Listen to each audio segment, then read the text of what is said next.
അസ്സലാമു അലൈക്കും. അഫ്സൽ ബാബു ആണ്, അല്ലൂൺ ട്രാവൽസ് എന്ന്.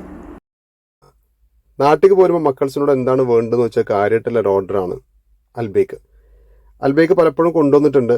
ഈ അടുത്തൊന്നും കൊണ്ടുവന്നിട്ടില്ല. ഏതായാലും ഇപ്രാവശ്യം കുറച്ച് അൽബേക്ക് വാങ്ങിയിട്ടാണ് പോയിരുന്നത്. പല ആളുകളും ചോദിക്കുന്നുണ്ട് നിങ്ങൾ എങ്ങനെയാണ് ഇത് കൊണ്ടുപോകാറുള്ളത് എന്നുള്ളത്.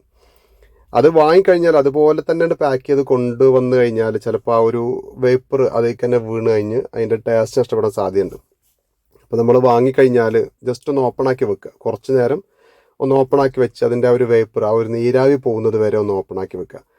അതിൻ്റെ കൂടെയുള്ള പൊട്ടാറ്റോ കാര്യങ്ങളൊക്കെ മാറ്റി വെച്ചിട്ട് അത് മാത്രമായിട്ട് ആ ഒരു ഇളം ചൂടിൽ അതുപോലെ തന്നെ വീണ്ടും പാക്ക് ചെയ്തിട്ട് നമ്മുടെ ലഗേജ് സെപ്പറേറ്റ് കെട്ടുകയോ അല്ലെങ്കിൽ നമ്മുടെ ലഗേജിൻ്റെ കൂടെ വെക്കുകയോ ചെയ്യാം. നമ്മുടെ ലഗേജിൻ്റെ കൂടെ വെച്ച് കഴിഞ്ഞാൽ ഡ്രസ്സ് സാധനങ്ങളൊക്കെ ഉണ്ടെങ്കിൽ ചിലപ്പോൾ ഒരുപക്ഷെ അത് സ്മെല്ലടിക്കാൻ സാധ്യതയുണ്ട്. അപ്പോൾ നമ്മൾ സെപ്പറേറ്റ് തന്നെ പാക്ക് ചെയ്തിട്ടാണെന്നുണ്ടെങ്കിൽ ആ ഒരു പാക്ക് ചെയ്യുമ്പോൾ ആ ഒരു ഇളം ചൂടുണ്ടല്ലോ, മിക്കവാറും ഒക്കെ അത് ആ ഒരു ഇളം ചൂടിൽ നമുക്ക് നാട്ടിലെത്തുന്നത് വരെ അത് കിട്ടാറുണ്ട്. ഇനി വേണമെന്നുണ്ടെങ്കിൽ നാട്ടിലെത്തിയതിന് ശേഷം ഒന്ന് ഓവനിൽ വെച്ച് ചൂടാക്കിയിട്ടോ മറ്റൊക്കെ നമുക്ക് ഉപയോഗിക്കാനും പറ്റും. അതിൻ്റെ കൂടെയുള്ള ഇൻഗ്രീഡിയൻസ് ഒക്കെ സെപ്പറേറ്റ് ആയിട്ട് പാക്ക് ചെയ്ത് കൊണ്ടുവരികയും ചെയ്യാം. ഞാൻ സാധാരണ അങ്ങനെയാണ് ചെയ്യാറുള്ളത്. അവർ തരുന്ന അതുപോലെ തന്നെ പാക്ക് ചെയ്യാതെ ആ നീരാവി പോകുന്നത് വരെ ജസ്റ്റ് ഒന്ന് ഓപ്പൺ ആക്കിയിട്ട് പാക്ക് ചെയ്യാം. ഓക്കെ, അസ്സലാമു അലൈക്കും.